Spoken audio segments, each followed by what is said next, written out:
Hi there, and welcome back to another exciting edition of Kulture Kids Storytime. So we have been reading a book called Heart and Soul. Today, we're going to read chapter 3, and this is talking about the abolition of slavery. Keeping in mind that this process was very arduous or very hard.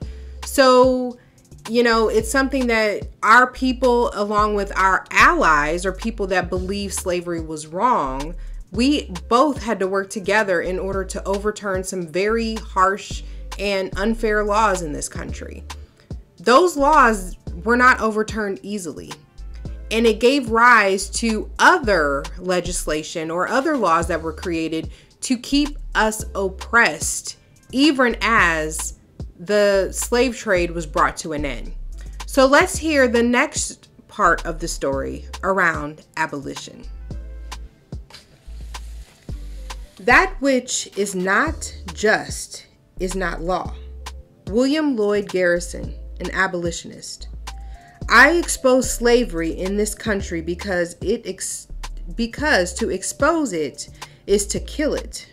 Frederick Douglass, abolitionist. Even though it didn't specifically say so, slavery was written into the new Constitution right along with We the People. The framers who wrote the Constitution could have ended slavery right then and there if they wanted to, and they even thought about it, but instead they chose to keep it. They thought they needed it. You see, America grew up on slavery. It was like mother's milk to the new country, and it made her grow big and strong. Southern planters had lined their pockets with profits from slave-grown crops, and northern industries depended on them too. To justify slavery, Southern white folks had convinced themselves that black people were fine with being slaves. We were convinced that we were all nuts, or as we would say, touched in the head. Not a one of them would have traded places with us. And since those white gentlemen running the country wouldn't give us our freedom, we decided to take it ourselves.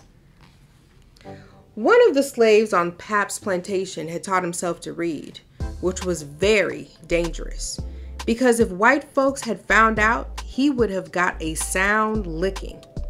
White folks thought if slaves learned how to read and write, they could read the Bible for themselves or anti-slavery papers, if they got their hands on them and begin to question their master's behavior.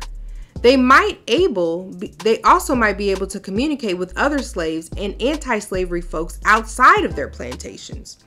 Education is a powerful thing and often made slaves hard to control and likely to run away. So their masters took good care to make sure they remained illiterate.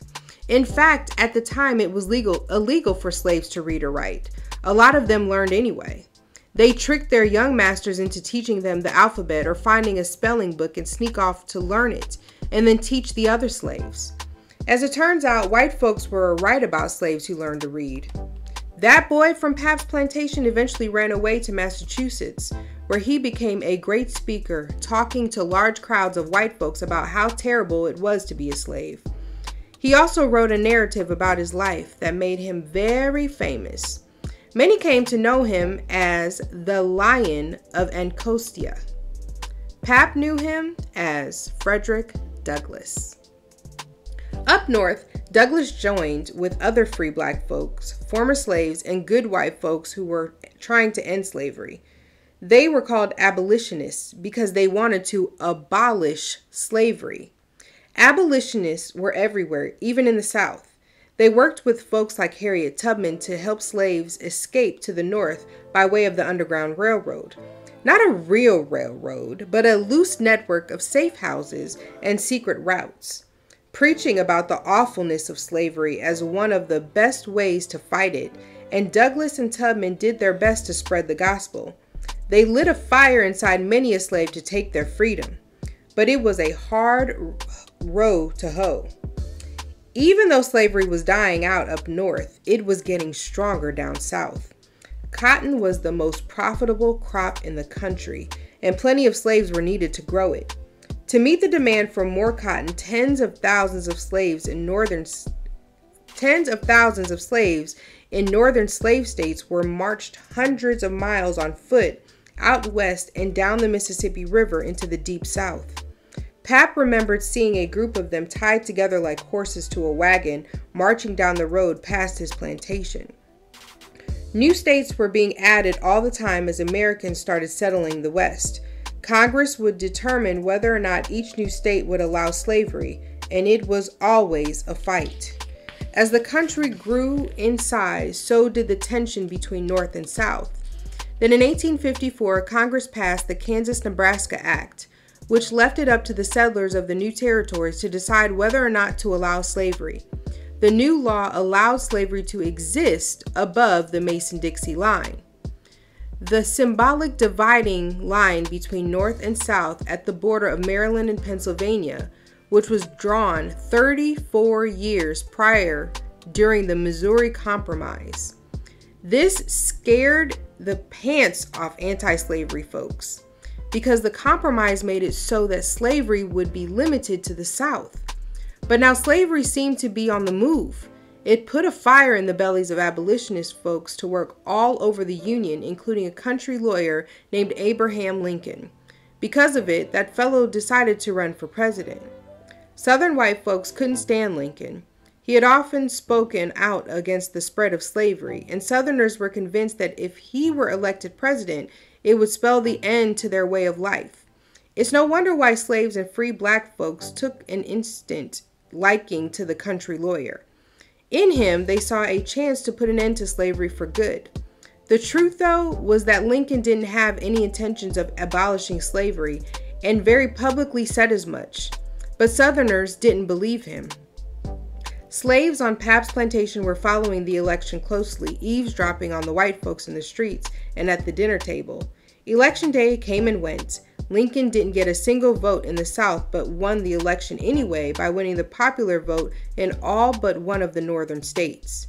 White folks in the South were spitting mad, so riled up that 7 southern states quit the Union, followed by 4 others not long after. The states formed their own country, the Confederate States of America, and elected Jefferson Davis their president. President Lincoln demanded they stop all of the foolishness and come back to the Union, but they didn't pay him any mind. The South was fixing for a fight, and so Lincoln had to give them one. So this chapter is important because it talks about Abraham Lincoln's role in abolishing slavery. So ultimately, Lincoln did abolish slavery, which we'll learn more about in chapter 4, but it's not for the reasons that you think. He didn't do it because he was a kind, benevolent president. He did it because he knew that abolishing slavery would ultimately cripple the southern states' ability to hold property, which was our people. If they no longer had the property that they could own, that diminished their finances or the money or capital that they had access to. So he crippled their economy and made it harder for them to sustain themselves in the war, which is ultimately why he abolished slavery. It had nothing to do with the fact that he cared whether or not black people were in slavery. So I really want to make sure that you understand the difference between why he did it versus the story around the abolition of slavery. So this is chapter 3. I hope that you'll tune in for chapter 4 next week as we talk about Lincoln's War. Have a good one, guys.